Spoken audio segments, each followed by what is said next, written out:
Namaste and welcome to class and to this beautiful fall day here in the East Quebec. And thank you so much for sitting with me with your undivided attention.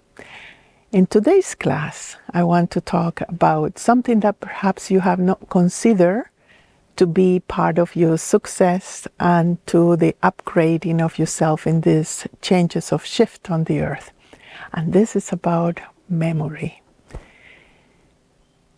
In our brain, for the very beginning of our existence, we do have a compartment, a large actually compartment, where everything that your soul have journeyed, that have experienced, witnessed, and especially in parts where you had been incarnated, where you have taken the flesh, not only you observing things from the realms of the angels, but anything that you actually have sealed in the form, it has a memory.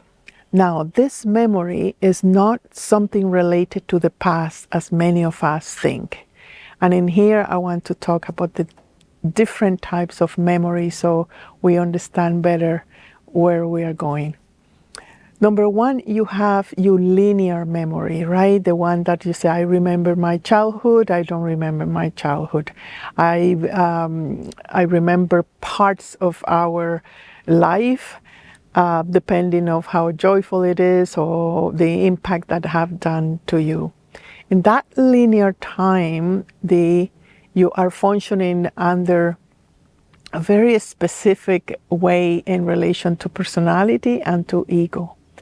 Because the ego takes the opportunity of the linear time, the sense of past and the sense of future, to lock you out of a time that is devoid of the present moment.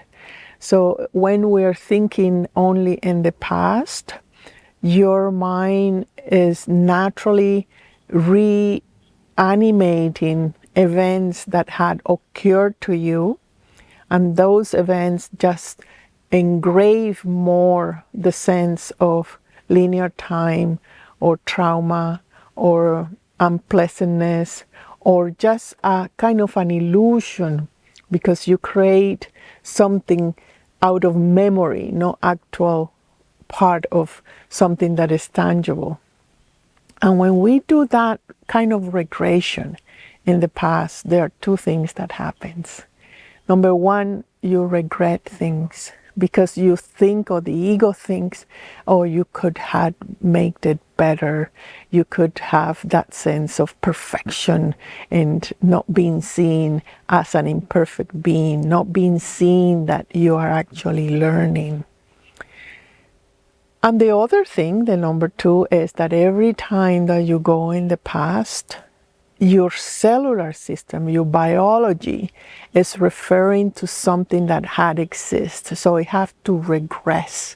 And in that regression, your age.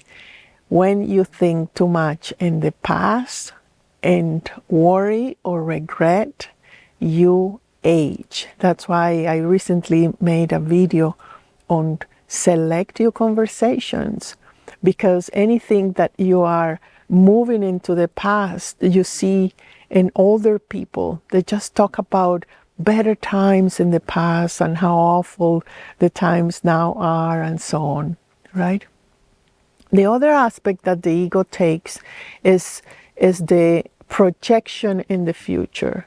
And in that projection, you are like a donkey with the carrot in front, so you need to perform more, you have to be successful in certain way, you have to be recognized in certain things, therefore you need to work in certain direction or with certain commitment and so on. So a lot of effort and living is achieving something that most of the time is not written in your stars, something much more wider and more exciting, in more cohesiveness with your own personal earth lesson is at play.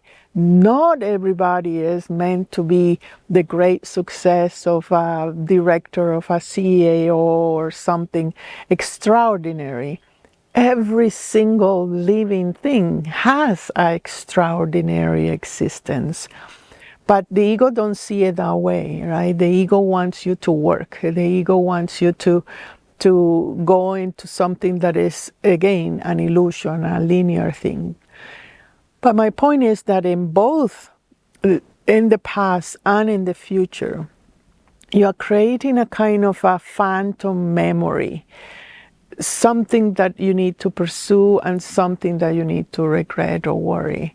And in that, then you are extracted out of the present moment.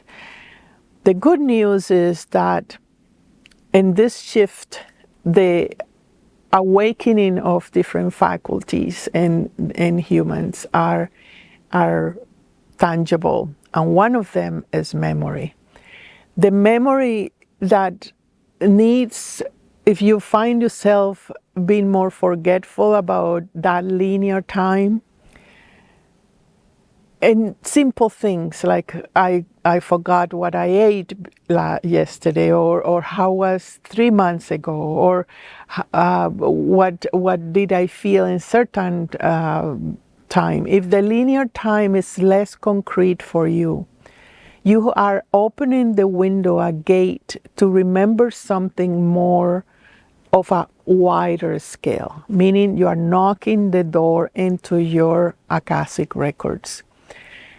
And it's not only your Akashic records, because every journey that your soul have taken is sealed in there, not as a past, but as a current, a present current, a now current, that it has all the information of all your journeys in different varieties or steps or modalities or enrichment of your own soul. You are living simultaneously different timelines. And with that, we block that memory, unfortunately.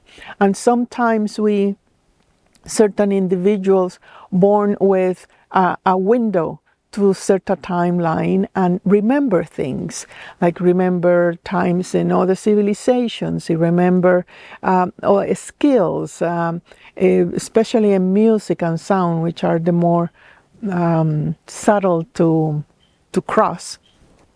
So you remember skills, right? So the confrontation then that they have is that how they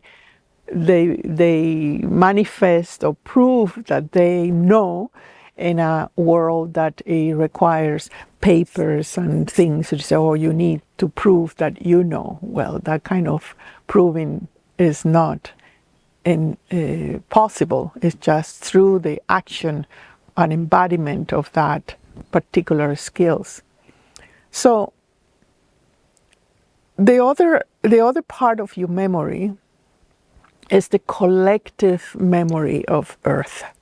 When you are in the process of incarnation, you're descending from a very subtle part, and you slowly are taking form, getting more density.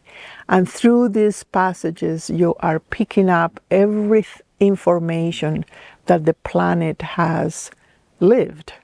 All civilizations that perhaps you had not lived, but you do have the information. You have the right to know the information of the planet that you are being incarnated.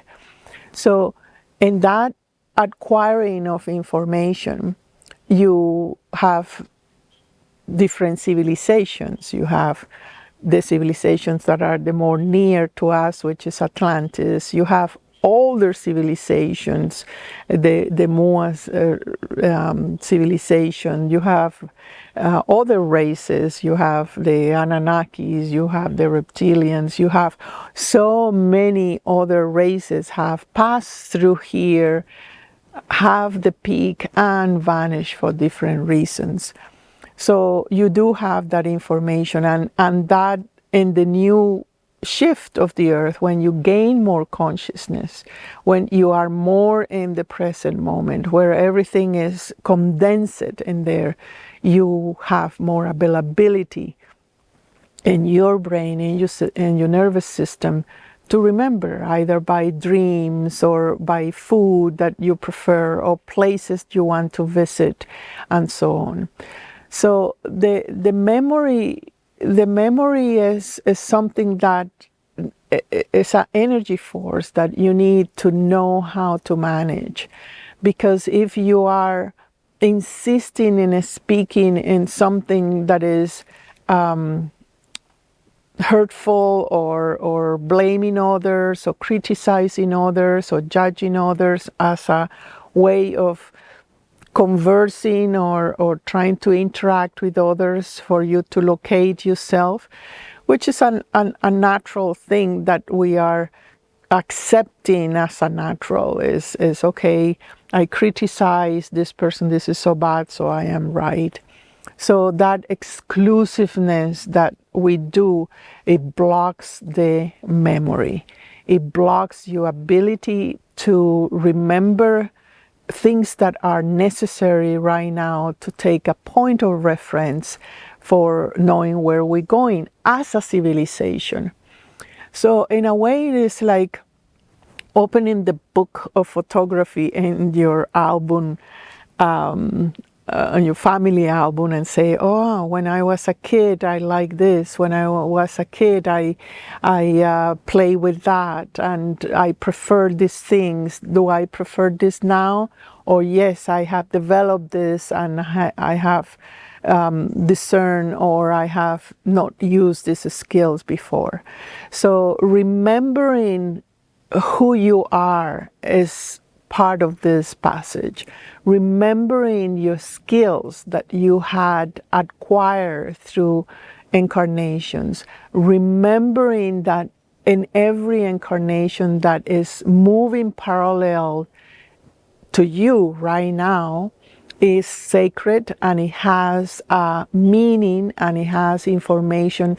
And when we exchange the information among different timelines, then we feel more whole, more complete, more secure, because we have skills, because we know where we're going, and we prevent past mistakes. Now, saying that, the mistakes, right, the thing that we usually have about the past is the wounds that what had made to block our memory. When we have a trauma in any timeline, we kind of block that, and that's something that create a hole, create something that naturally we will be looking at as a way of healing. So we need to be prepared and have a strong nervous system at this time, because we are not only dealing with our daily experiment as incarnated in this form, but we're dealing also with the experiments of other forms, timeline forms parallel to you, that are trying to be accepted, acknowledged, and integrated in one single unit of I remember all. I remember all parts of myself, and I embrace all experiences. I don't judge it. I don't constrict myself in parts that experiments that I had chose of being brutal or being negative or not pleasant. I confront that memory, and in that, then you're opening more space to integrate and remember a wider picture of yourself. So blocking is denial, and denial only wants to pursue, it wants to be seen. That's why in these times, purification is important in different ways. And you purify it only by being in the now, by being aware of what is going on in the now, not as a vigilant police that says, okay, what's going on now and what. No, but just a calm sense that you are witnessing as an elder all your lives. It doesn't matter if you're 20 or you're 14. We are in a wonderful and exquisite human transition, and Earth is supporting that transition by remembering, allowing that remembering of the Akashic records to individuals that have the strength, the time, and the renunciation of that linear time that it just, the mind just take advantage, making you identify with it and take you out of perhaps a deeper wisdom of yourself. I hope this is helpful in your own remembering that you're here not only to heal but to integrate, to contribute to a wonderful and exquisite passage of yourself and our humanity, and to remember that we are sacred, that Earth is part of us, and that we have the complete power to direct it in the most favorable turn for all of us. I thank you very much for sitting with me, and I will see you in our next class. Namaste.